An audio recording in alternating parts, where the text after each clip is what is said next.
स्वागत है ghostly horror nights में, जहां डरावनी कहानियां आपके रोंगटे खड़े कर देंगी। अगर आपको ऐसी डरावनी कहानियां पसंद हैं, तो इस वीडियो को लाइक करें और चैनल को सब्सक्राइब करना न भूलें। अब शुरू करते हैं एक खौफनाक सफर की कहानी, जो आपको रातों को जागने पर मजबूर कर देगी। यह अमावस्या की रात थी। चारों तरफ घना अंधकार और एक अजीब सी खामोशी फैली हुई थी। 25 वर्षीय रवि एक छोटे से गांव में फंसा हुआ था। वह पास के एक बड़े शहर में नौकरी करता था और अपने माता पिता से मिलने के लिए गांव आया था। लेकिन अब आखिरी बस छूट चुकी थी और सुबह होने तक कोई दूसरा साधन उपलब्ध नहीं था। गांव के कुछ बुजुर्ग उसे समझाने लगे, बेटा, इस जंगल में मत जाना। यह जगह सामान्य नहीं है। कई लोगों ने यहां अजीब घटनाएं देखी हैं। कुछ लोग तो यहां से लौटे ही नहीं। लेकिन रवि ने उनकी बातों को अंधविश्वास मानकर अनसुना कर दिया।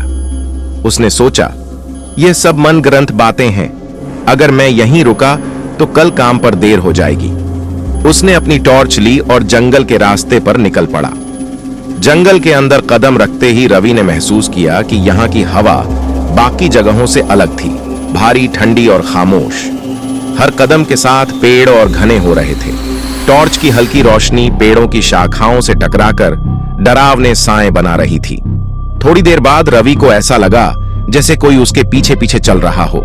उसने पलटकर देखा, लेकिन वहां कोई नहीं था। उसने खुद को समझाया, यह सब मेरा भ्रम है। मैं बहुत थका हुआ हूं, इसीलिए ऐसा महसूस हो रहा है। कुछ दूर चलने के बाद रवि को रास्ते के किनारे एक बूढ़ी औरत दिखी। वह जमीन पर बैठी थी और उसके चारों ओर घास और सूखी पत्तियां बिखरी हुई थीं। उसकी आंखों में अजीब सी चमक थी, जो टॉर्च की रोशनी में डरावनी लग रही थी।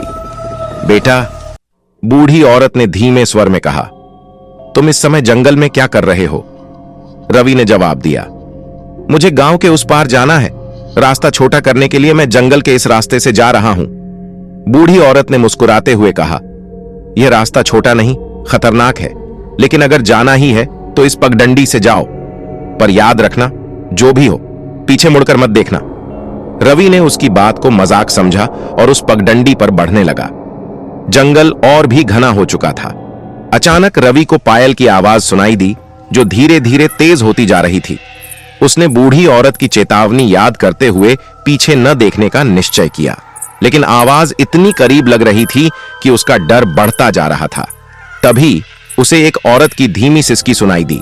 यह आवाज इतनी दिल दहला देने वाली थी कि उसका दिल जोर जोर से धड़कने लगा। उसने अपने आप से कहा, यह सब मेरा वहम है। मैं बस जल्दी गांव पहुंच जाऊंगा तो सब ठीक हो जाएगा। रवि ने जैसे ही एक बड़े पेड़ के पास कदम रखा, उसकी टॉर्च अचानक बंद हो गई।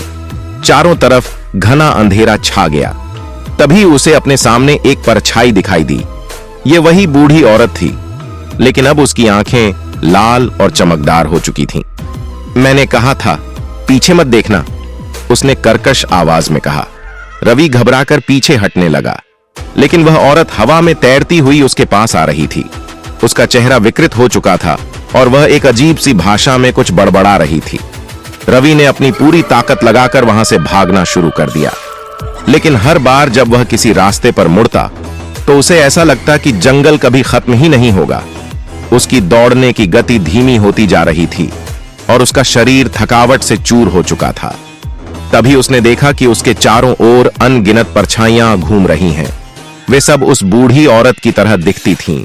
वे गुस्से में चीख रही थीं, तुमने हमारे जंगल का नियम तोड़ा है, अब तुम्हारी आत्मा यहीं रहेगी। रवि को एक हल्की रोशनी दिखाई दी, जो गांव के मंदिर से आ रही थी। उसने अपनी आखिरी ताकत लगाकर उस रोशनी की तरफ दौड़ लगाई। जैसे ही उसने मंदिर की सीमा में कदम रखा, सब कुछ शांत हो गया। गांव के पुजारी ने उसे देखा और कहा, तुमने बहुत बड़ी भूल की बेटा। यह जंगल शापित है। यहां जो भी नियम तोड़ता है, उसकी आत्मा कभी वापस नहीं आती। भगवान का शुक्र है कि तुम बचकर निकल आए। उस रात के बाद रवि ने कभी उस गांव का रुख नहीं किया, लेकिन वह अनुभव हमेशा के लिए उसकी यादों में कैद हो गया। उसने खुद से वादा किया कि वह अब कभी ऐसी गलती नहीं करेगा। अगर यह कहानी आपको डरावनी लगी हो और आपके रोंगटे खड़े कर दिए हों, तो इस वीडियो को लाइक करें और हमारे चैनल गोस्टली हॉरर नाइट्स को सब्सक्राइब करें। हम आपके लिए ऐसी ही और डरावनी कहानियां लाते रहेंगे। जुड़े रहिए और सावधान रहिए।